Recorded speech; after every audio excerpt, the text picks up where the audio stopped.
नमस्कार सभी बच्चों को। बेटे आप सभी का फिजिक्स पढ़ने के लिए बहुत बहुत स्वागत है। आज स्टार्ट कर ले। तो पिछली क्लास के अंदर बेटे हम लोगों ने MFI due to a long straight current carrying wire का टॉपिक कंप्लीट किया, ठीक है ना। आज स्टार्ट करेंगे सर्कुलर लूप। सर्कुलर लूप लिखो, सर्कुलर कॉइल लिखना, एक रिंग भी लिख देना बेटे जब आप हेडिंग बनाओगे ना इसकी, ऑब्लिक रिंग, ठीक है। कॉइल बोलो, रिंग बोलो और लूप बोलो, एक ही बात है। कॉइल बेसिकली होती क्या चीज़ है मैं आपको बाद में समझाऊंगा, फिलहाल आप इसको रिंग ही मान करके चलोगे, ठीक है। कोई रिंग है, ठीक है बेटे। अब ये सर्कुलर लूप है बेटे, इसकी वजह से मुझे MFI कैलकुलेट करनी है। डेरिवेशन कहता है उसी एक्सिस पे कैलकुलेट करिए। किसके ऊपर? एक्सिस। पहली बात तो एक्सिस किसे कहते हैं साहब? एक्सिस। ये रिंग है, ये क्या है? रिंग। इस रिंग का ये प्लेन है बेटे, this is the plane of the current carrying ring. तो जो लाइन करंट कैरिंग रिंग के प्लेन पर नॉर्मल हो और उसके सेंटर से क्रॉस करे, the line passing through the centre of the ring and perpendicular to its plane is known as axis of the ring. जो लाइन प्लेन के ऊपर नॉर्मल हो और सेंटर से क्रॉस करे, इसे बोलते हैं एक्सिस ऑफ द रिंग।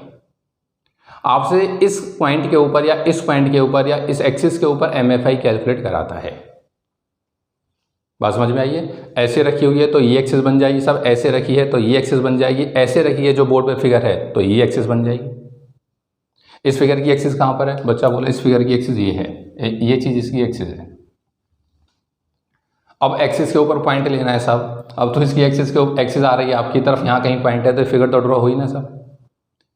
तो या तो हम दो तरीके से फिगर ड्रॉ करते हैं, या तो ऐसे रख करके ये एक्सिस को बनाओ ऐसे, या फिर ऐसे रख के ये एक्सिस बना दो, ठीक है। या तो इधर दिखा दो या इधर। अब बच्चा बोला मैं तो ऐसे तिरछा, जैसे मन करे आप वैसे बनाइए, लेकिन ज़्यादा अच्छा है कि आप X और Y के ऊपर ही चलो।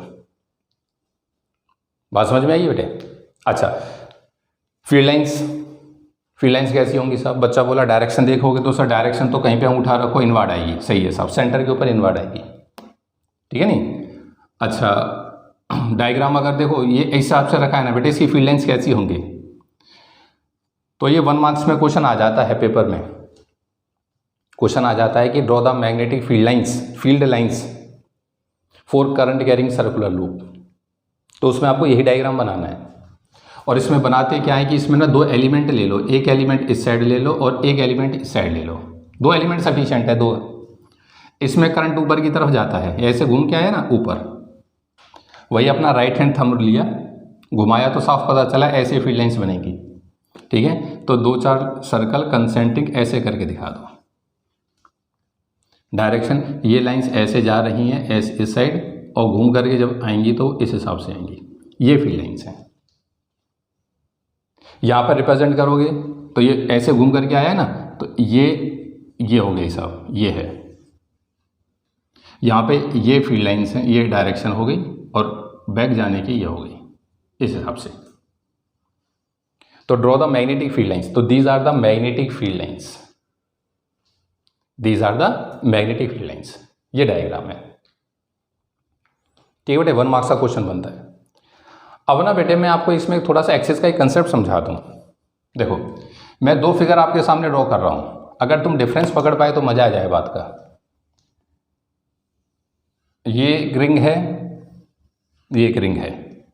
बच्चा बोला इसमें कोई फर्क नहीं है, लगभग एक जैसी बनी है। सच्चाई है सब एक जैसी है। अब मैं इसकी एक्सिस रिप्रेजेंटेशन में देता हूं। ये इसकी एक्सिस है, this is the axis of the ring. ये इसकी एक्सिस है, this is the axis of the ring. अब आपको थोड़ा सा डिफरेंस महसूस हो रहा होगा। करंट दिखा देता हूं बेटे, ठीक है। इसके अंदर करंट जो है वो इस हिसाब से घूमता है, इसके अंदर करंट जो है वो ऐसे घूम करके ये है। बच्चा बोला फिगर रिंग एक जैसी है, करंट भी कुछ ऐसा ही महसूस हो रहा है, ये गया है तो ये ऐसे आ रहा है। लेकिन एक्सिस को देखता हूं तो कुछ अलग चीज़ महसूस होती है। क्या? कि इसमें देखने से ऐसा लगता है कि ये वाला हिस्सा जो है ये वाला मेरी तरफ है, और इसमें देखता हूं तो ऐसा लगता है कि ये वाला हिस्सा मेरी तरफ है। बच्चा बोला मेरी तरफ मतलब? सुनो ध्यान से। जब तुम इस फिगर को देखते हो तुम्हें ऐसा महसूस होगा कि अगर ये ऐसे रखी हुई है तो ये जो हिस्सा है ना ये वाला मेरी तरफ, इसे बोलता हूँ मैं मेरी तरफ। ये हिस्सा है, मतलब इसके अंदर करंट ऊपर की तरफ जाता है, ऊपर की तरफ। और अगर मैं यहाँ राइट हैंड थंब लगाऊंगा तो ये फील्ड लाइंस ऐसे घूम रही होंगी इस एलिमेंट की, इस हिसाब से। और इसको देखता हूं तो इसमें ऐसा महसूस होता है कि इस हिस्से के अंदर जो करंट है वो नीचे आता है, नीचे आता है, तो फील्ड लाइंस रिवर्स हो जाएंगी ऐसे। बच्चा बोला सर कहना क्या चाहते हो? देखो मैं तुमसे एक बात कहना चाहता हूं बेटे, सर्कुलर कॉइल को देखने के अंदाज से करंट की डायरेक्शन रिवर्स हो जाती है। बच्चा बोला मतलब ये है, सुन, ये करंट कैरिंग कॉइल है, मैं इस पेन को क्लॉकवाइज डायरेक्शन के अंदर मूव कर रहा हूं, ये करंट है जो कि क्लॉकवाइज डायरेक्शन में घूमता है, क्लॉकवाइज। आपको ये एंटी क्लॉक दिखाई दे रहा होगा, ये करंट है जो इसमें घूम रहा है। एक बच्चा इस करंट को इधर से देखता, बोलता है सर रिंग के अंदर क्लॉकवाइज करंट है। एक बच्चा इधर से देखने गया, बोला रिंग के अंदर एंटी क्लॉकवाइज करंट है। ये कॉइल एक ही है, करंट भी एक ही है, लेकिन जब उसको देखने का अंदाज बदला, किसी ने इधर से देखा, एक ने इधर से देखा, करंट की डायरेक्शन रिवर्स हो जाती है, करंट की डायरेक्शन रिवर्स हो जाती है। अब मैं इस कॉइल को ये रखता हूँ, इसमें करंट चलाता हूँ साहब, ये करंट चला रहा हूँ मैं इधर से देखता हूँ, इसको क्लॉकवाइज दिखता है, मैं इधर से आकर के देख रहा हूँ, मुझे एंटी क्लॉक दिखाई देता है, एंटी क्लॉक है साहब, एंटी क्लॉक। बोल सही बात है नहीं? अब बोर्ड के ऊपर ये ऐसे रखी हुई है, ऐसे है। अब आप किधर साइड से देखोगे इसको, ये अंदाज है, आप इधर से देख रहे हो, आप इधर से देख रहे हो। बोल सही बात है नहीं? तो हम लोग तो ऐसे और ऐसे जाएंगे नहीं, बोर्ड पे ये फिगर बनेंगी हमारे लिए। तो फिर मैं बच्चे को कैसे समझाऊं कि यार ये करंट किधर चलता है, किधर चल रहा है, ऐसे चल रहा है, ऐसे चल रहा है, कैसे समझाऊं? तो उसका तरीका ये है बेटे, मैं करूंगा क्या, देखो बोर्ड वाले भी यही करते हैं, वो एक्सिस को थोड़ा सा यहाँ से बदल के ऐसे ये और यहाँ करंट ना पूरे ऐसे नहीं दिखाते, जैसे ये करंट गया है तो यहाँ भी एरो लगा देंगे, ये ऐसे नहीं लगाते बोर्ड में, कभी ऐसे नहीं लगाते वो, मतलब यहाँ दोनों साइड में नहीं लगाते, वो एक ही साइड में लगाते हैं। और एक साइड में लगाने का उनका मकसद सिर्फ ये होता है कि बच्चे को ये अंदाजा हो जाए कि ये जो हिस्सा हमारी तरफ है इसमें करंट ऊपर जा रहा है और जो हिस्सा ये है इसमें करंट नीचे आता है। वो चाहते तो एरो को यहाँ भी लगा देते ऐसे, पर लगाते नहीं हैं, सिर्फ इसलिए कि बच्चों को थोड़ा ये अंदाजा हो जाए कि साहब कौन सा हिस्सा हमारी तरफ है। क्योंकि अगर आप करंट को रिवर्स पकड़ गए ना बेटे, तो फील्ड की डायरेक्शन बदल जाएगी, फील्ड की डायरेक्शन बदल जाएगी, ठीक है ना, ये है। तो फिलहाल मुझे बस एक बात समझ में आती है कि अगर देखने का अंदाज बदलेगा मेरा, मतलब मैं किस साइड से लूप को एनालाइज कर रहा हूं, या मैंने करंट उल्टा देख लिया, तो फील्ड की डायरेक्शन रिवर्स हो जाएगी, फील्ड की डायरेक्शन रिवर्स हो जाएगी। इसलिए थोड़ा ये चीज़ें मायने रखती है बेटे यहाँ पे कि आपके कौन सा हिस्सा आपकी तरफ है, ठीक है। और ये इसी एक्सिस है बेटे जिसकी हम लोग बात कर रहे हैं। अब जैसे ये एक्सिस, ये रिंग है करंट कैरिंग रिंग, उसको रखने के दो अंदाज हो गए, एक अंदाज ये, एक अंदाज ये हो गए। अब फील्ड में इस साइड निकालूं, इस साइड निकालूं, इस साइड यहाँ निकलूँ, यहाँ, तो एक प्रकार से देखा जाए तो चार फिगर बन गई ये साहब। बोल सही बात है नहीं? डेरिवेशन एक ही है लेकिन अंदाज बदल गया फिगर ड्रॉ करने का, ठीक। हम लोग ना बेटे ये वाला लेंगे, इस साइड वाला, और ये वाला ड्रॉ करेंगे। करंट को मैं ऐसे लूँगा, ये वाला हिस्सा आपकी तरफ लूँगा और जो कि नीचे करंट ला रहा होगा, ये फिगर सबसे अच्छी बनती है, ठीक है ना। बना आप चारों लोगे, कोई ऐसा नहीं। तो आप लोग ना एक बार स्क्रीन को रोको, पहले तो वही क्वेश्चन बनाओ, सबसे पहले तो क्वेश्चन लिखना है, draw magnetic field lines for circular coil, draw magnetic field lines for circular coil, ये वाली फिगर। फिर उसके बाद कंसेप्ट डाल के ये दो लाइन, ये दोनों फिगर, और इनके आगे हिंदी में लिख लेना है। हिंदी में सर जिस भी हिस्से के ऊपर डॉट का साइन लगा देंगे, डॉट लगा देंगे या एरो दिखाऊंगा, वो हिस्सा हमारी तरफ होगा। ये हम लोगों को करंट दिखाने में या फील्ड दिखाने में हेल्प करेगा, ठीक है बेटे। तो रो की स्क्रीन को फटाफट नोट कर ले। आ जा बेटे, अब हेडिंग बना MFI at a point on the axis of a circular loop. देखो ऐसा एक डेरिवेशन ना हम लोगों ने पहले चैप्टर में भी कवर किया है, EFI on the axis of charge ring, ठीक है बेटे। एक बार मैं वही डेरिवेशन आपको याद दिलाता हूँ, इधर देखो, और फिर दोनों में आप कंपैरिजन करना। दोनों डायग्राम में। अब फिर कंसेप्ट दिमाग में बिठाना कंपैरिजन करके। वो डेरिवेशन क्या होता था, मान लो ये चार्ज रिंग थी और ये एक्सिस हो गई साहब, ठीक है ना। अब इस रिंग की वजह से हम EFI कैलकुलेट करते थे। मान लो ये पॉइंट है बेटे जहाँ EFI कराता था कैलकुलेट, तो हम लोग क्या करते थे सर, एक पॉइंट वो क्या नाम है, एलिमेंट कंसीडर किया, DQ चार्ज आ गया जिसके हिस्से में, ठीक है साहब।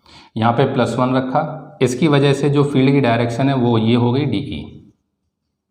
अगर यहाँ एलिमेंट ना लेके यहाँ पर लूँगा तो इसकी वजह से जो फील्ड की डायरेक्शन हो गई वो हो गई DE। बोल सही बात है नहीं, ये एंगल हो गया अल्फ़ा, ये एंगल भी है अल्फ़ा।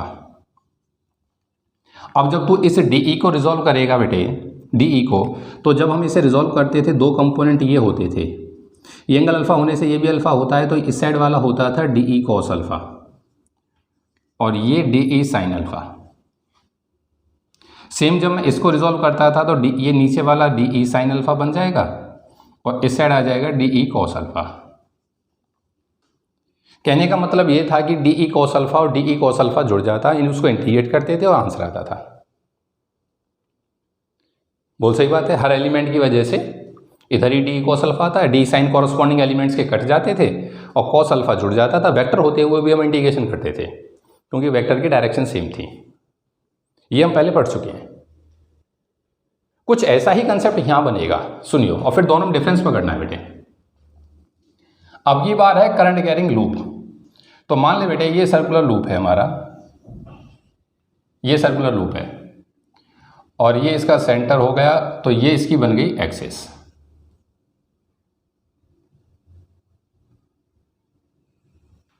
ये क्या है, इसकी एक्सिस है, ये सेंटर O है, ये इसकी एक्सिस है।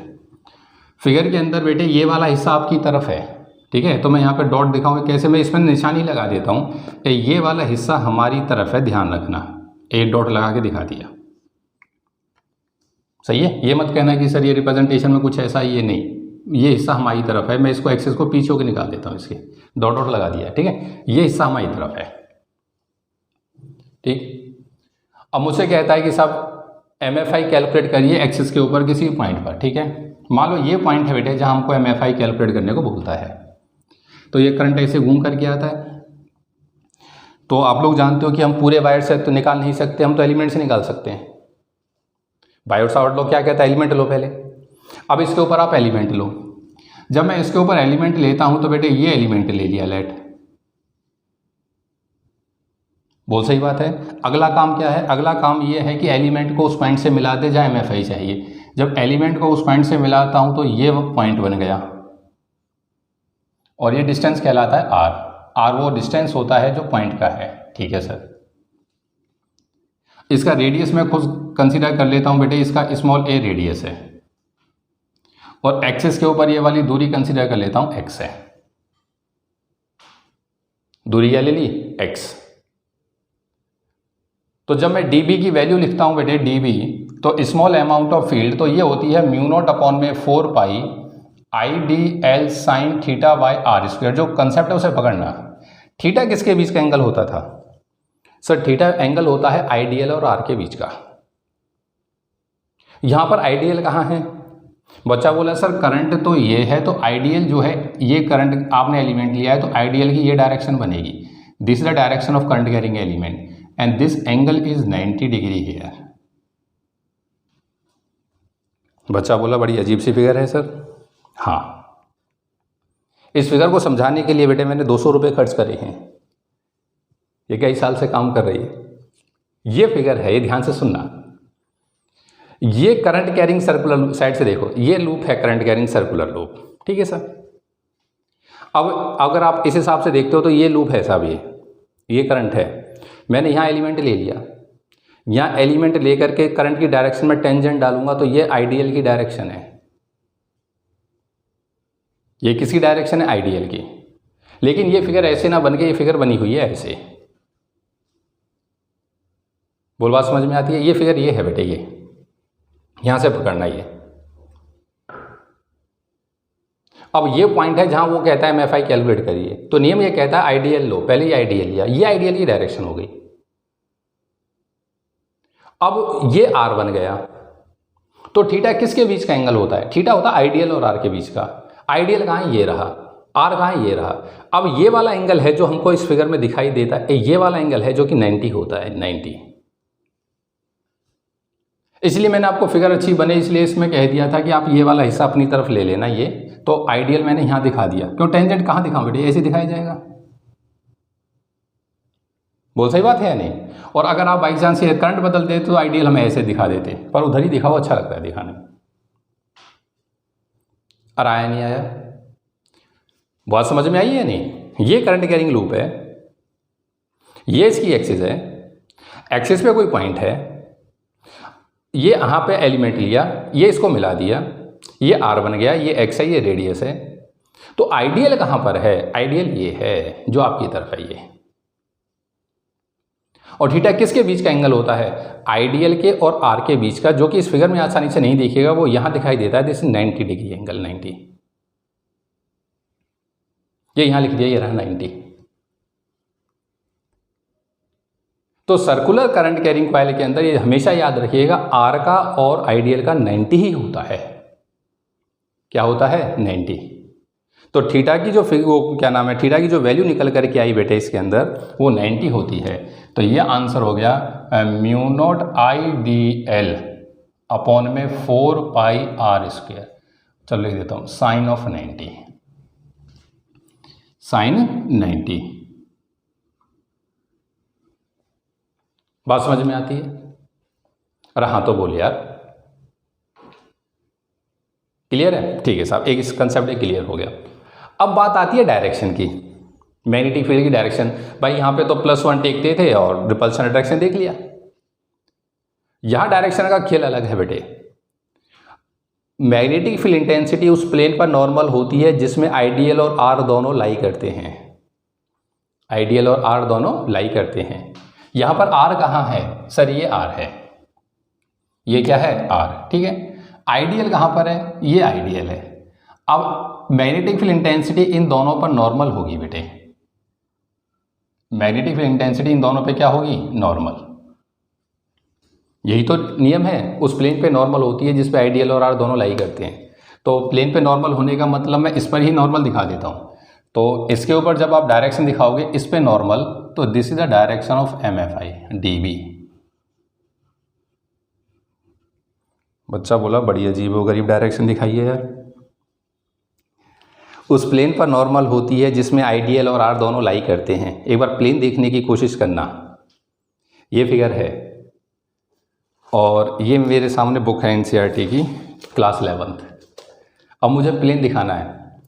आइडियल ये है, आर ये है। देखो ये प्लेन होता है बेटे, ये जो बुक है ना, ये प्लेन बनती है। बात समझ में आई है? आइडियल और आर किस प्लेन में लाई करते हैं? जिस प्लेन के अंदर ये बुक है, और बुक ध्यान से देखिए वो इस प्लेन में है। तो मैग्नेटिक फील्ड इंटेंसिटी जो ये बीच वाली है ना, ये बीच वाली ये इस बुक के ऊपर नॉर्मल है। आप चेक करो ध्यान से, नॉर्मल है। बात समझ में आई है? तो आइडियल और आर जिस प्लेन में लाई करते हैं उस प्लेन पर नॉर्मल दिखाना उस पॉइंट के ऊपर। उस पॉइंट पर नॉर्मल दिखाऊंगा तो वो गया नॉर्मल। एक बच्चे के मन में ये ख्याल आ सकता है, सर नॉर्मल आपने ऊपर ही क्यों दिखाया?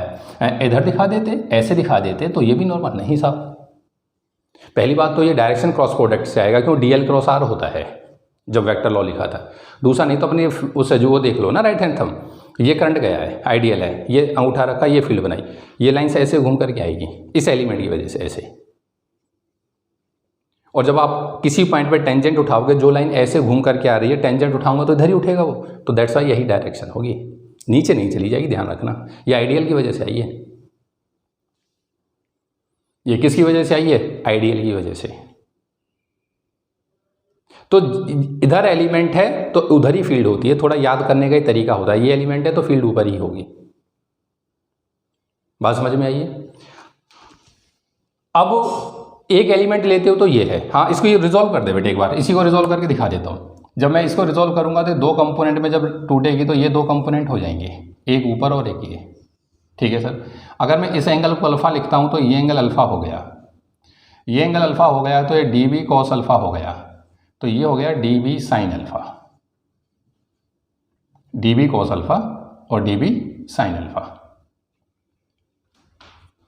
एक बच्चा चुपचाप बैठा समझ गया कि सर मैं समझ गया बात को कि आपने पहले ये क्यों समझाया। देखो इसको समझाने का जो मेन रीज़न है ना बेटे, इसको समझाने का, देखो अगर जैसे ये एलिमेंट था तो इस एलिमेंट की ये डायरेक्शन थी, फिलहाल मैं इस एलिमेंट की फिगर को हटा रहा हूँ, इसको हटा रहा हूँ जिससे कंसेप्ट और अच्छा लगे। पहले एक एलिमेंट की फिगर में अंतर देख दोनों में। जब इस एलिमेंट की फिगर बनी तो सारी फिगर ऊपर की साइड में, इसकी बनती है तो फिगर नीचे है।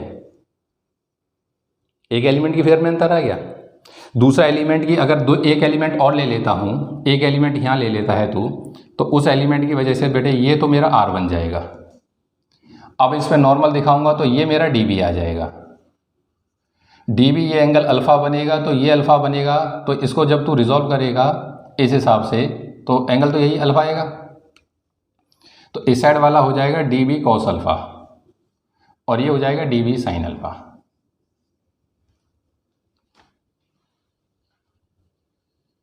अब जो मेन डिफरेंस है उस कंसेप्ट को फिगर में तो चलो तुम अंतर देख रहे हो, जो मेन है ना उसे पकड़। इस वाली फिगर में DE cos अल्फ़ा आया था, dB sin कटा था। इस फिगर के अंदर dB cos कटता है, dB sin जुड़ जाता है, ये अंतर है। जो बच्चा मन का कमजोर होगा, मैं बताऊं इस फिगर में करता क्या है, इसको इलेक्ट्रोस्टैटिक में पढ़ के आया फिगर को, ठीक है, और स्केल रखेगा, जैसे इस पॉइंट पे चाहता है स्केल रखा और सीधा खींच देता लाइन को, ऐसे सीधी खींचते ही लाइन अल्फा का मौसम बदल जाएगा, ये अल्फा थे कॉस अल्फा आ जाएगा, इधर कॉस अल्फा आ जाएगा। मैंने जानबूझ करके आपको एक कंसेप्ट समझाया कि जब ये एलिमेंट है तो ये वाली फील्ड की डायरेक्शन है, ये एलिमेंट है तो ये डायरेक्शन है। कंफ्यूज मत होइएगा कि दोनों एलिमेंट की फिगर एक साथ देखो। अब dB कौन सा किसका है, ऊपर वाले का ऊपर होता है, नीचे वाले का नीचे होता है। इसमें ऊपर वाले का नीचे होता है, नीचे वाले का ऊपर आता है। ये वो कन्फ्यूज़न है जो आपको अकेले बैठोगे तो आपके मन में जरूर आएंगी, और उसी बच्चे के मन में कन्फ्यूज़न आती है जो बच्चा पढ़ता है। ये कॉमन सी बात है, जो मेहनत करता है। किसी को पिछला डेरिवेशन याद ही नहीं, उसे यही नहीं पता ये करा भी था, तो उसे काहे की कन्फ्यूज़न आनी है साहब। वो तो उसे बोर्ड के 3 दिन पहले आएगी जब वो डेरिवेशन को रट रहा होगा। और हाँ या ना, और पढ़ने वाले बच्चों को अभी आ जाएगी, कंसेप्ट क्लियर, कहानी खत्म। मैंने जानबूझ करके दोनों फिगर कंपैरिजन में बनाई है। एक बच्चा बहुत ही खुराफाती अभी भी चुपचाप बैठा है, उसे ये समझ में नहीं आ रहा कि ये वाला अल्फ़ा कैसे बना, ये अल्फ़ा यहाँ से वहाँ कैसे चला गया। वो चुपचाप सुन रहा है आराम से, हाँ कॉस अल्फ़ा साइन अल्फ़ा चल रहा है, लेकिन अल्फ़ा कैसे हुआ ये अभी भी समझ में नहीं आ रहा। साहब कुछ नहीं है, ये तो मैथ से हो गया। ठीक है, इधर देख, ध्यान से देखिए बेटे, ये जो लाइन है ये और ये जो लाइन है, एक दूसरे पे नॉर्मल है। अगर मैं यहाँ पे ड्रॉ करूँ तेरे सामने, जैसे ये चीज़ है तो ये 90 का एंगल है, ठीक है। और उसके बाद एक ये वाली लाइन और एक ये वाली लाइन, मतलब एक ये और एक ये एक दूसरे पे नॉर्मल है। देखिए वाली ये और एक ये, तो ये दोनों एक दूसरे पे नॉर्मल है। ये अगर मैं इस वाले एंगल को x लिख देता हूँ, इसको y लिख देता हूँ, इसको z लिख देता हूँ, ये एंगल को, तो ध्यान से देख, x प्लस में y 90 है, y प्लस में z 90 है, तो बीच वाला y कॉमन हो गया, इसे कंफर्म हो गया x और z बराबर है, तो ये अल्फ़ा बनता है, तो बेटे ये अल्फ़ा बन जाता है। ये अल्फ़ा है तो वो भी अल्फ़ा हो जाता है। इसमें तो अल्फ़ा समझ में आ जाता है, ये अल्फ़ा है तो ये अल्फ़ा वर्टिकल अपोजिट हो गया, उसमें ऐसे आता है बेटे। बात समझ में आई है? मेन है बेटे, ये फिगर दिमाग के अंदर बैठनी चाहिए। ऐसा ना हो कि जब अकेले पढ़ने बैठोगे फिगर ही समझ में नहीं आ रही।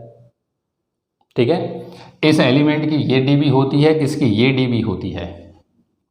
2 एलिमेंट की फिगर बनाओ या एक की बनाओ, ये आपकी मर्जी होती है। 2 की बनाने का बस बेनिफिट ये रहता है कि वो फिगर में दिखाई दे जाता है कि 2 एलिमेंट की वजह से dB cos अल्फ़ा कट जाते हैं। ये इस एलिमेंट का dB cos अल्फ़ा कटेगा। ये एलिमेंट अगर जैसे ये ना होकर के ये होता, देखो इसके अंदर ये फील्ड थी, ये cos अल्फ़ा, ये sin अल्फ़ा, एक एलिमेंट का है। दूसरा एलिमेंट यहाँ लिया था तो उसका cos अल्फ़ा कटा, ठीक है सर।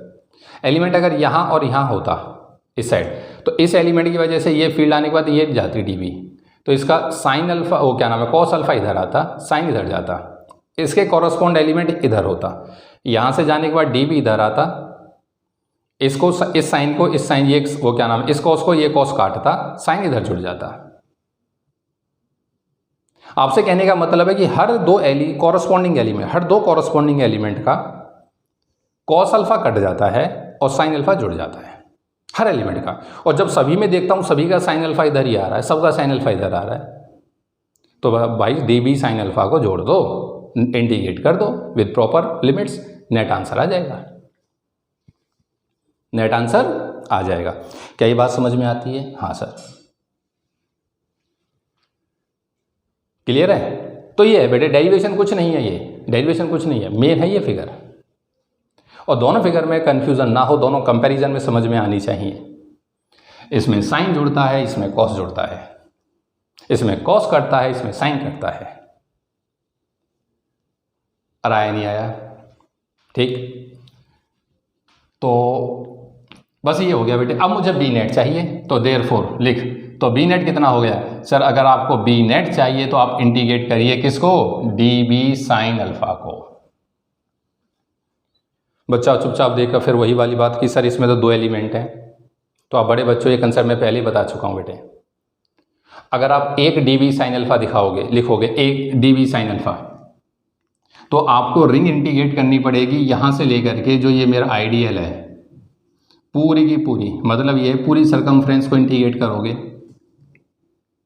और अगर आप दो डी दिखा देते हो, d B sine alpha, d B sine alpha, आप यहाँ पे 2 लगा देते हो, यहाँ 2 लगा देते हो, तो फिर आप इंटीग्रेट करोगे 0 से लेकर के पाई ए, आधी सरकमफ्रेंस को, आधी रिंग को। दोबारा सुन, अगर एक ही एलिमेंट लिया है और फिगर एक ही एलिमेंट की दिखाई है, ये नीचे वाला हिस्सा नहीं दिखाया, ये वाला दिखाया ही नहीं, तो आप इंटीग्रेट करोगे 0 से लेकर के 2 पाई ए तक। अगर आपने फिगर दो एलिमेंट पे दिखा दी है, फिगर से भी मतलब नहीं है, लिमिट पे ध्यान रखना। और फिगर दिखाने के बाद आपने ये लिखा कि d B sine alpha, d B sine alpha दोनों का जुड़ जाता है, और आप यहाँ पे लगा देते हो 2 डी बी साइन अल्फा, तो फिर ये इंटीग्रेट होगा पाई ए तक, 0 से लेकर के पाई ए। कॉमन सेंस कहती है ये दो एलिमेंट चल रहे हैं साहब, मैं आधी रिंग को इंटीग्रेट करके लाऊंगा तो ये अपने आप इंटीग्रेट हो जाएगा एलिमेंट, क्योंकि दोनों का इफेक्ट ले रखा है तूने वहां। बात समझ में आई है? तो ये मेरी मर्जी है कि मैं उसको 0 से लेकर के 2 पाई ए तक दिखाऊं या पाई ए तक दिखाऊं, वो यहां पे अंतर आ जाएगा बेटे।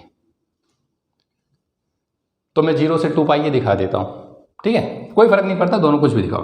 तो बोल कितना आंसर हो गया सर? डी बी की वैल्यू है मेरे पास mu not I D L upon में 4 पाई आर स्क्वेयर, और ये बेटे साइन अल्फा इंटू में साइन अल्फा, 0 से लेकर के 2 पाई ए। यहां से साइन अल्फा बोलो क्या बनेगा? तो ये हो गया थीटा के सामने वाला परपेंडिकुलर, 90 के सामने वाला हाइपोटेन्यूज, तो पी बाई आर। तो ये साइन अल्फा की वैल्यू आ जाएगी ए बाई आर। ये किसकी वैल्यू है? Sine alpha.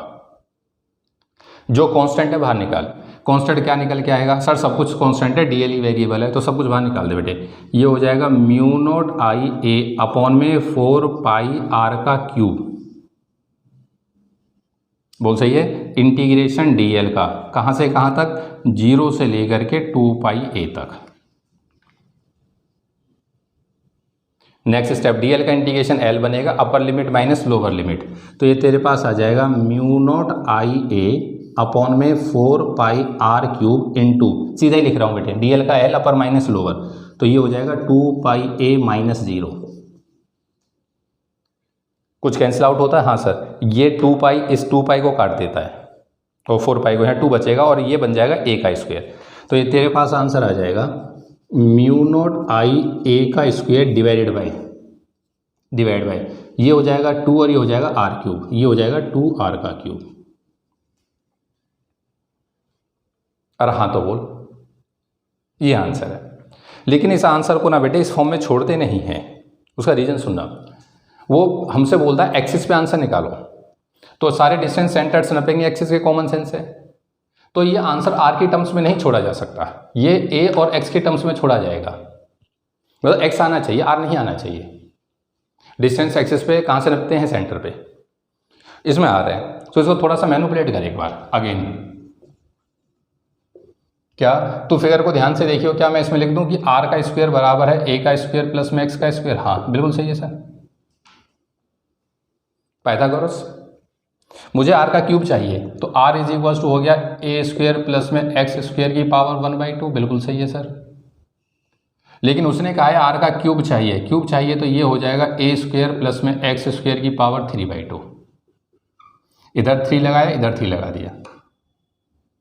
अगर ये है तो देयरफॉर बी का फाइनल फॉर्मूला मार्केट में बोल के आया, ये आ गया बेटे म्यू नॉट अपॉन में म्यू नॉट आई ए का square divided by twice of A square plus में एक्स स्क्वायर की पावर 3/2। ये आंसर है बेटे। और आप विश्वास नहीं करोगे साहब, ये आंसर नहीं है, जन्नत है। पूरे सिलेबस के अंदर ना, पूरे सिलेबस में एक जनरल फॉर्मूले के जो स्पेशल केस हैं वो इंपॉर्टेंट हैं, लेकिन ये एक ऐसा फॉर्मूला है जो जनरल केस ही इंपॉर्टेंट है। ये मोस्ट इंपॉर्टेंट रिजल्ट है बेटे। क्या कि किसी भी पॉइंट के ऊपर फील्ड जो एक्स की दूरी पर है वो होती है mu not I A square upon में 2 ए, वो क्या नाम है, ए स्क्वायर प्लस एक्स स्क्वायर की पावर 3/2। ये आंसर है इस पॉइंट का। अरे हाँ तो बोल यार, बात समझ में आई है। डेरिवेशन टफ नहीं है बेटे, डेरिवेशन टफ नहीं है, वो फिगर समझ में आ जानी चाहिए बस। उसमें दो ही कन्फ्यूजन पैदा होते हैं बच्चे के मन में कि तो 90 क्यों आया, दूसरा कि ये अल्फा है तो ये अल्फा इस साइड ही क्यों गया, ये इधर क्यों नहीं आया, फलान ढिमका नहीं, इस एलिमेंट की डायरेक्शन इधर आती है बस। बाकी अल्फा तो समझ में आ जाता है। और फिगर गलत बन गई, स्केल रखा बच्चे ने, सीधी लाइन मार दी, सीधी लाइन करते अल्फा आएगा, वो कॉस, ये कहानी बन जाएगी जो कि वहां बनी हुई है। इसलिए दोनों फिगर पहले ये समझाइए, फिर वो फिगर समझाइए। ठीक है बेटे, अब इसे मिटा देता हूं क्योंकि जरूरत नहीं है, आपको लिखनी नहीं है। और हाँ तो बोल यार, ठीक है बेटे।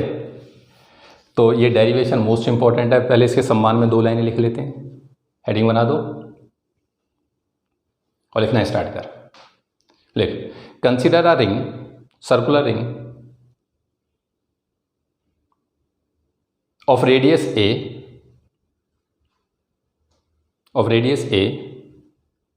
Number of turns capital N बेटे। हाँ कई बार ना टन्स का खेल कर देता है, इसमें N टन्स ले लेता है, यही क्वाइल बन जाती है। जैसे एक राउंड लगा दिया आपने एक, और दूसरा राउंड एक तार लिया, उस तार को लपेटते चले गए, तो वो बन जाती है coil.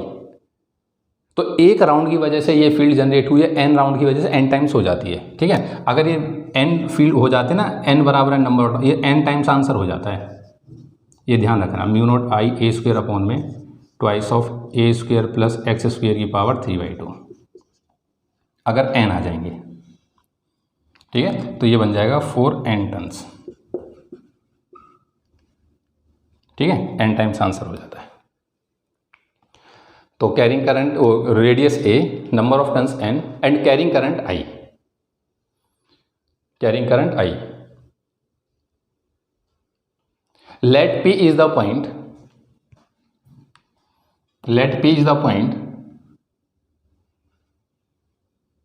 at distance x, let P is the point at distance x from center O on its axis,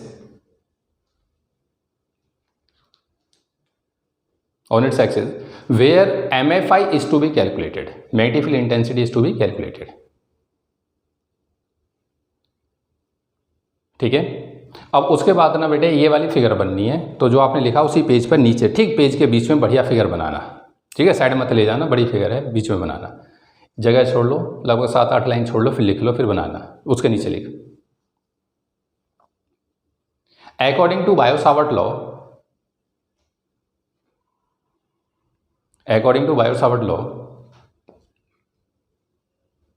the MFI due to current carrying element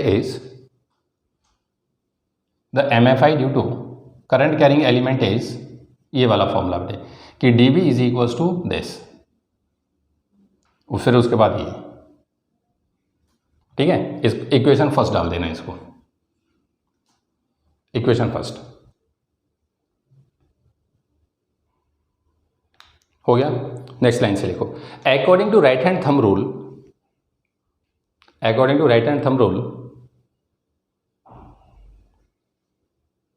the direction of magnetic field intensity, the direction of MFI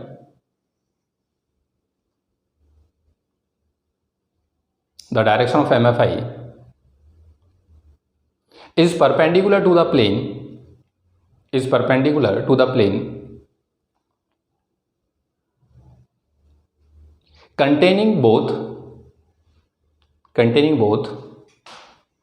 ideal vector डाल के ideal and R, containing both IDL and R, उस plane पे normal होती है जिसके अंदर ideal और are दोनों लाई करते हैं।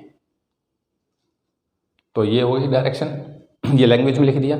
उसके बाद लिख after resolving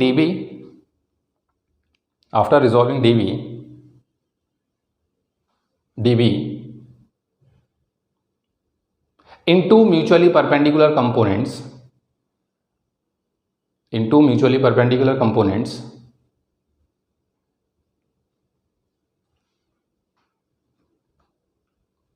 it is clear that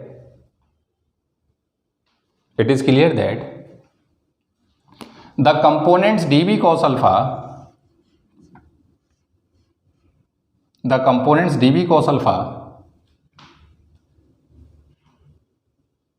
of the corresponding elements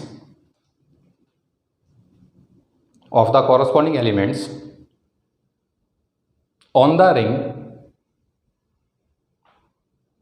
cancel each other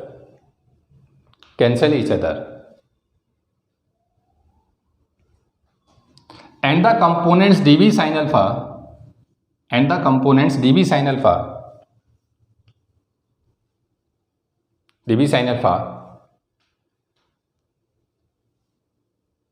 gives the direction of net MFI,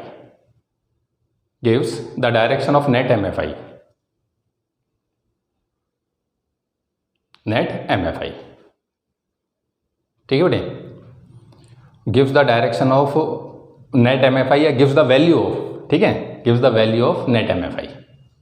और उसके बाद बेटे therefore B net must be equals to integration of dB sin alpha. ये मैंने आपको समझा दिया है, हिंदी में चाहो हिंदी में लिख लेना अपनी समझ के लिए कि अगर 2 dB sin अल्फा को इंटीग्रेट करूंगा तो 0 से पाई a तक होगा और dB sin अल्फा को करूंगा तो 0 से 2 पाई a होगा, ठीक है। अब उसके बाद बेटे स्क्रीन को रोक ले, फिगर बना ले और यहाँ से लेकर के और इसको पूरे सीक्वेंस में लिख दे। रोक स्क्रीन को नोट कर ले, लिख लिया बेटे, चलो आ जाओ। तो ये इसका डेरिवेशन हो गया। अब इसके स्पेशल केस लिख बेटे, लिख स्पेशल केसेस। यहाँ पर 2 स्पेशल केस इंपॉर्टेंट हैं बेटे। स्पेशल केसेस नंबर फर्स्ट लिख, number first eight the centre of ring, number first eight the centre of ring. General formula क्या आ गया सर? जनरल फॉर्मूला 1 टन के लिए लिख रहा हूँ बेटे, ठीक है, एन का लिखवा वो लिख दिया, बार बार नहीं लिखी। Mu not I A square upon में twice of A square plus में एक्स स्क्वेयर की पावर 3/2, ये जनरल आ गया। बोल सही बात है नहीं? अब वो कहता है number first eight the centre बताइए, एट द सेंटर। तुम बड़े बच्चे हो, पता ये पी पॉइंट यहाँ से उठ के बेटे सेंटर पे आने का मतलब समझते हो? ये फिगर इधर आएगी, पॉइंट इधर आएगा, यहाँ तक होता जब सेंटर पे आ गया तो क्या एक्स की वैल्यू घट के 0 हो गई साहब? हाँ, बोल सही है ना? तो नंबर फर्स्ट कहता है eight the centre, eight the centre, और एट द सेंटर का दूसरा मतलब है साहब एक्स की वैल्यू 0। अगर एक्स की वैल्यू 0 है तो कर फिगर के अंदर एक्स की वैल्यू 0, तो बोलते तेरे पास आंसर क्या बचेगा? ये बचेगा mu not I A square divide by twice of A square plus 0 की पावर 3/2। रहा तो बोल, जब ये x 0 ही हो गया तो ये पावर 3/2 आ गई, ठीक है सर। इसमें क्या है 3/2 आ गई तो साहब ये वाला 2 इस वाले 2 को कैंसिल करेगा। तुम बड़े बच्चे हो, ये बनेगा a का क्यूब बनेगा a स्क्वेयर, तो a बचेगा। तो b का आंसर तेरे पास आ गया mu not I divide by twice of a। और हाँ तो बोल यार, एक ना रिजल्ट याद कर बेटे, तुझे याद होगा कि जो EFI आई थी चार्ज रिंग के सेंटर पे वो 0 आई थी। रिंग के सेंटर पे इलेक्ट्रिक फील्ड नहीं आई थी चार्ज रिंग, लेकिन किंतु परंतु MFI मैक्सिमम होती है इसके सेंटर पे, सही ना। अगर तू इसका डायग्राम वो क्या नाम ग्राफ ड्रॉ करेगा मैग्नेटिक फील्ड इंटेंसिटी का डिस्टेंस के साथ, डिस्टेंस हो गया x, तो जहाँ x की वैल्यू 0 है ना बेटे, वहाँ फील्ड इंटेंसिटी मैक्सिमम होती है। और जैसे तुम आगे जाओगे x की वैल्यू आएगी तो फॉर्मूला ये एग्जिस्टेंस में आ जाएगा, और x है डिनोमिनेटर में, तो जैसे जैसे x बढ़ेगा ये b घटता जाएगा। तो जब आप तो इस ग्राफ को ड्रॉ करेगा ना, तो ग्राफ कुछ ऐसे आता है ये। तो ये तो ग्राफ हो गया इस साइड के लिए, अगर इस साइड आएगा तो फिर यही ग्राफ हम ऐसे ड्रॉ कर देते। दोनों एक जैसे दिखने चाहिए बेटे, ठीक है, ये ध्यान रखना। दोनों जब आप ड्रॉ करोगे तो सिमेट्रिसिटी में दिखने चाहिए, ये आंसर है। ये अंतर आ गया दोनों के ग्राफ में, इलेक्ट्रिक फील्ड इंटेंसिटी और मैग्नेटिक फील्ड इंटेंसिटी के अंदर, ठीक है। और इलेक्ट्रिक फील्ड वाला ग्राफ अगर तुमको याद है तो ये ग्राफ आया था, यहाँ 0 होती थी और किसी डिस्टेंस पे मैक्सिमम, फिर ये ग्राफ होता था वो इलेक्ट्रिक फील्ड वाला। ये दोनों बेसिक डिफरेंस हो गया दोनों के चार्ज रिंग वाले टॉपिक में। EFI at the centre of charge ring 0, MFI at the centre of current carrying ring maximum, then decreases. आया नहीं आया?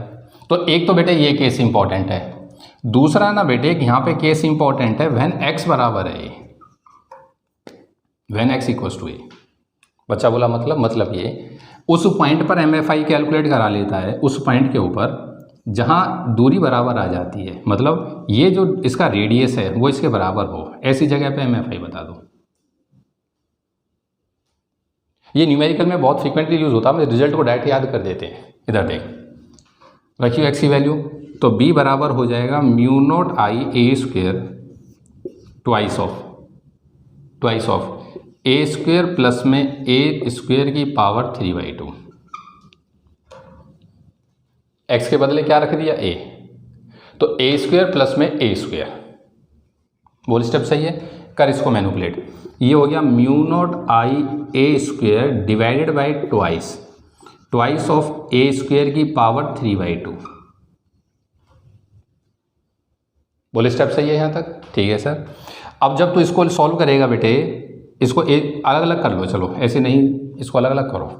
तो ये हो जाएगा तेरे पास बराबर है, b बराबर है mu not I A square twice 2 की पावर 3/2 इंटू में 2 की पावर 3/2 और इंटू में a का स्क्वेयर की पावर 3/2। ये स्टेप समझ में आ गया? 2 की पावर 3/2 ए स्क्वेयर की पावर 3/2।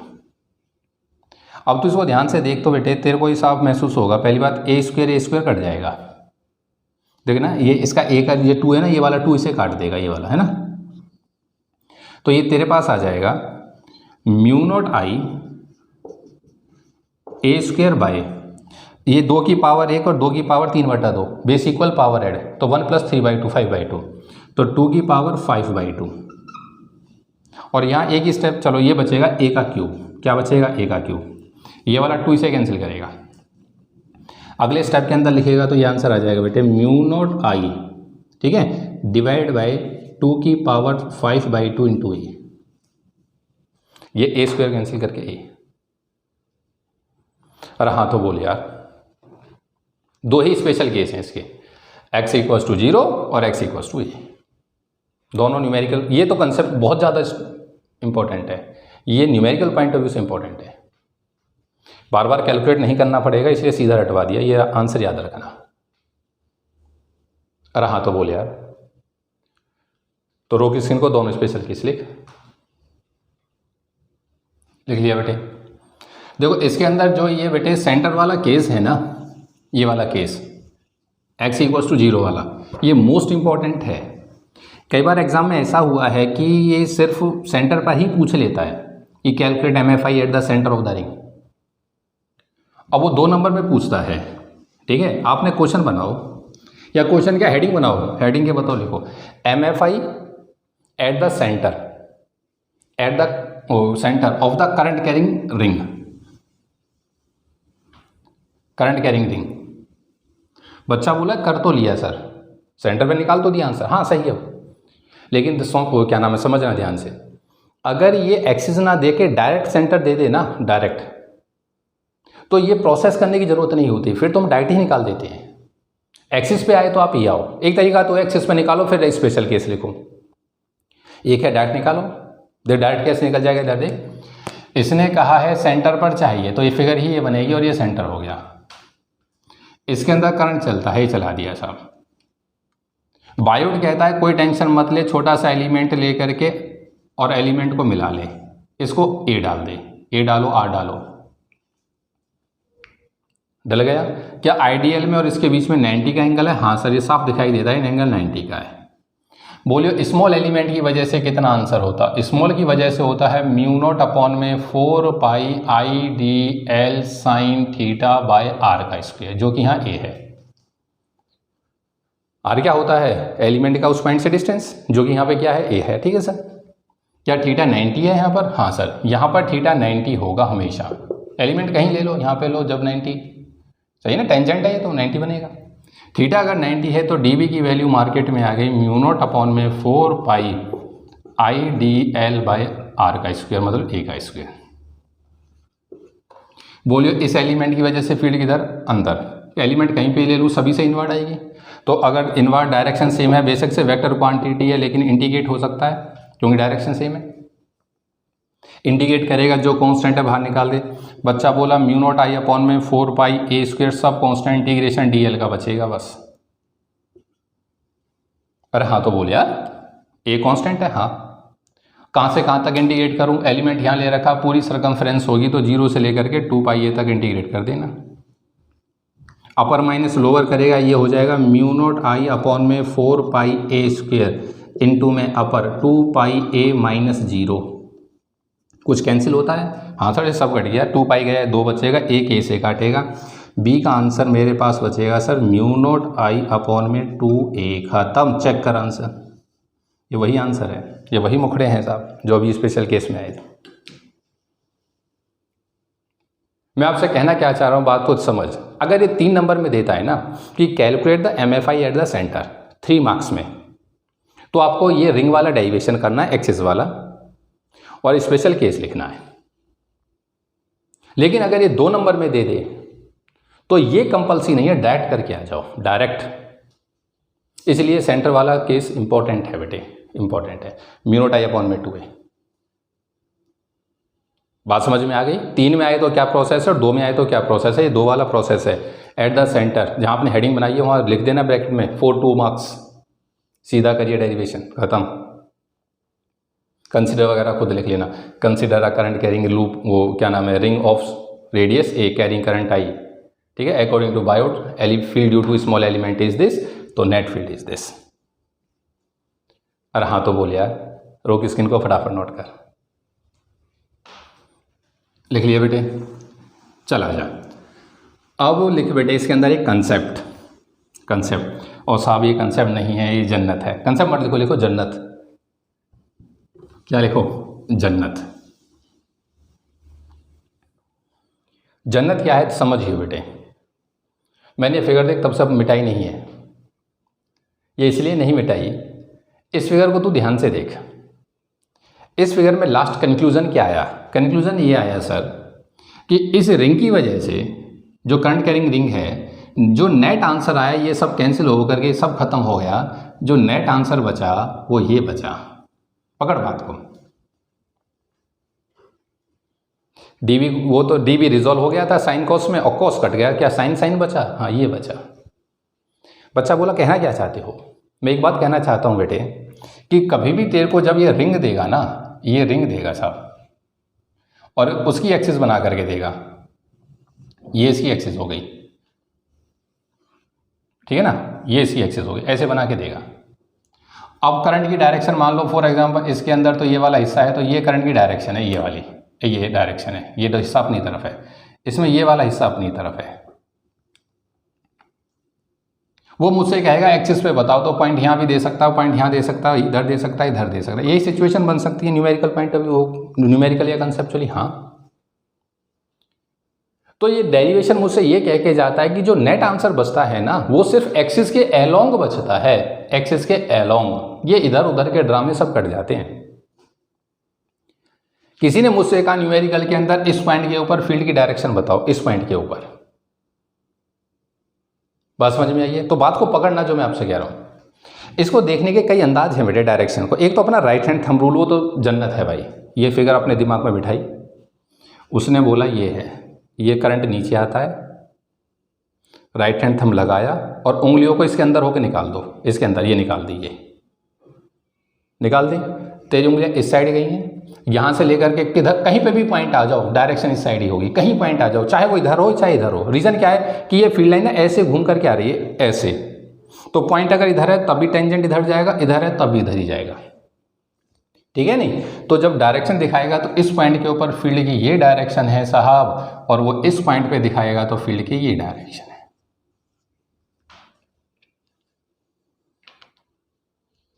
और आया नहीं आया, इस फिगर में देख, ये है साहब, करंट ऊपर जाता है, ये अंगूठा रखा, ये बस ऐसे मोड़ नहीं है, इधर इधर, मतलब ये दिखाऊंगा तो फील्ड की ये डायरेक्शन है, और यहां पर दिखाऊंगा तो फील्ड की ये डायरेक्शन है। ये राइट हैंड थंब रूल है। बच्चा बैठा एक जब अपना बैठे बैठे इसको ही खत्म कर देते हैं, ये रहा, ये चलो मैं बना रहा हूँ फिगर, अच्छी बात है, नहीं तो ये देखा ये मेरी तरफ है, खत्म, उंगलियां ऐसे मोड़ते ही, इसके अंदर देखा उंगलियां ऐसे मोड़ते ही, इधर है चाहे इधर है, डायरेक्शन इधर ही होगी। क्यों रीज़न ये है ना, ये ऐसे घूम करके आएगी फील्ड, ऐसे इधर टेंजेंट डलेगा तो भी साइड जाएगा, और ऐसे निकल के गई है लाइन, ऐसे ये लाइन है तो टेंजेंट उसका इधर ही जाएगा, इधर पॉइंट है चाहे इधर पॉइंट है, टेंजेंट इधर ही होगा। अरे हाँ तो बोल, मेरे हिसाब से तो ज़्यादा बेटर यही है बेटे, क्या, राइट हैंड थंब रूल। अब इसको समझाने के और भी तरीके हैं कई। एक तरीका ये है डायरेक्शन दिखाने का, एक रूल ये हो गया राइट हैंड। हाँ दूसरा सुनो, ये आपको आसान लगे आप इसको पकड़ लेना। ये करंट ना, ये वाला करंट ऐसे है आपकी तरफ आता है, ऐसे आता है ना, तो grab the ring in the right hand, ध्यान से सुनिए, grab the ring in the right hand in such a manner that the direction of the current is equivalent या same as the direction of the curled fingers. ऐसे चलती है तो right hand में grab कर लो और उंगलियों को उधर रखो जिधर करंट है, जिधर अंगूठा होगा उधर फील्ड की डायरेक्शन होगी, खत्म। करंट नीचे उतरता है, फील्ड इधर है, अंगूठा इधर है, करंट ऊपर जाता है, फील्ड इधर है। ये नीचे उतरता था, इस साइड है, ये ऊपर जाता था, करंट ऐसे जाता है ना इसमें, ये इस साइड है। अरे हाँ तो बोल, इसका एक तरीका और है, जिधर ये रिंग है ना इसमें करंट ऐसे उतर के आ रहा है, इस हिसाब से स्क्रू लो और जिधर करंट है उधर घुमा दो, जिधर स्क्रू जाता है उधर डायरेक्शन होती है, इस साइड भाग रहा है साहब, ये फील्ड की डायरेक्शन है। इसमें करंट ऐसे है, इधर से देखोगे, इधर से देखो, इधर से देख लो, ये जाएगा इधर है। ज़्यादा रूल्स के चक्कर में नहीं पड़ना है, मैं आपसे यही कहूँगा आप राइट हैंड थंब रूल पर ही खेलिए, सिर्फ राइट हैंड थंब रूल पे। बात समझ आई है? और कुछ नहीं है बेटे, फिगर देखी, ये डायरेक्शन, जैसे उंगलियां मुड़, ये नीचे, ये फील्ड सिर्फ पूरे उसके अंदर ना, पूरे चैप्टर के अंदर राइट हैंड थंब रूल से देखिए, किसी दूसरे रूल के बारे में सोचो मत, बताना मेरा फर्ज है, ठीक है ना, लेकिन राइट हैंड थंब रूल पर ही कंसंट्रेट करिए, क्योंकि इस चैप्टर में जितने रूल पे घूमोगे ना उतने कंफ्यूज होगे। कोई फील्ड बता रहा है, कोई फोर्स बता रहा है, कोई इंड्यूस ईएमएफ, कोई फलाना ढिमका, दुनिया भर के नियम है साहब। तो एक कंसेप्ट के लिए एक रूल पकड़ लो, राइट हैंड थंब रूल मुझे फील्ड की डायरेक्शन देता है, कहानी खत्म। आया नहीं आया? तो कंसेप्ट समझ में आया? हाँ सर कंसेप्ट समझ में आ गया। क्या कि चार्ज रिंग की, हो गया नाम है, करंट कैरिंग रिंग की वजह से किसी पॉइंट के ऊपर जब फील्ड कैलकुलेट करी जाती है तो वो हमेशा एक्सिस के अलोंग ही लाई करती है, बाकी रिजॉल्व करके सब खत्म हो जाता है। ठीक है, तो कंसेप्ट में लिख दे बेटे, कंसेप्ट के अंदर from the about derivation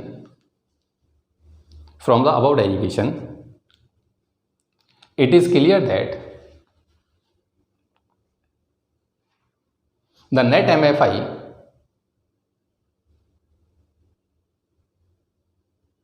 MFI is always along the axis of the current carrying circular loop. The net MFI on its axis, on the axis, the net MFI on the axis is always along the axis of the loop. Axis के ही along होती है, उस पर angle वेंगल या कुछ नहीं होता, axis के एलोंग। ये कंक्लूजन आया लास्ट में और यही न्यूमेरिकल सॉल्व कराएगा। ठीक है, तो स्क्रीन को रोक और ये दोनों फिगर बना ले, फिर हम एक न्यूमेरिकल करते हैं। बाकी न्यूमेरिकल्स बेटे कल प्रैक्टिस करें, कल इन्हीं के न्यूमेरिकल्स होंगे। आज सर जब ये बताया है तो सिर्फ एक क्वेश्चन करा देता हूँ, रोक स्क्रीन को नोट कर ले।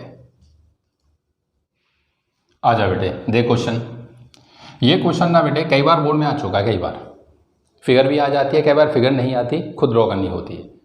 क्या कहता है साहब, दो सर्कुलर रिंग हैं, दोनों एक दूसरे पे नॉर्मल रखी है, एक्सिस एक दूसरे पे नॉर्मल है, फिगर में शो है। हाँ, दोनों का नाम दे रखा है, फर्स्ट रिंग है, सेकंड रिंग है, करंट दे रखा है। कहता है ओ पॉइंट के ऊपर नेट MFI लिखो, ओ पॉइंट के ऊपर नेट MFI लिखो। ठीक है सर, आजा मैं पहले आप स्क्रीन को रोको, इसको लिख लो बेटे, क्वेश्चन को लिख लो, बना लो। अब देख मैं सॉल्व करता हूँ, इधर देखना।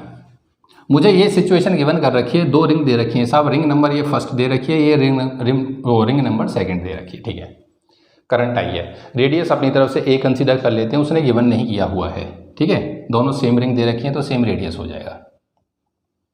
अब तू थोड़ी देर के लिए भूल जा इस वाली रिंग को, सेकंड को, तू फर्स्ट को देख, क्या ये वही फिगर है जो अभी पढ़ी गई है? हाँ।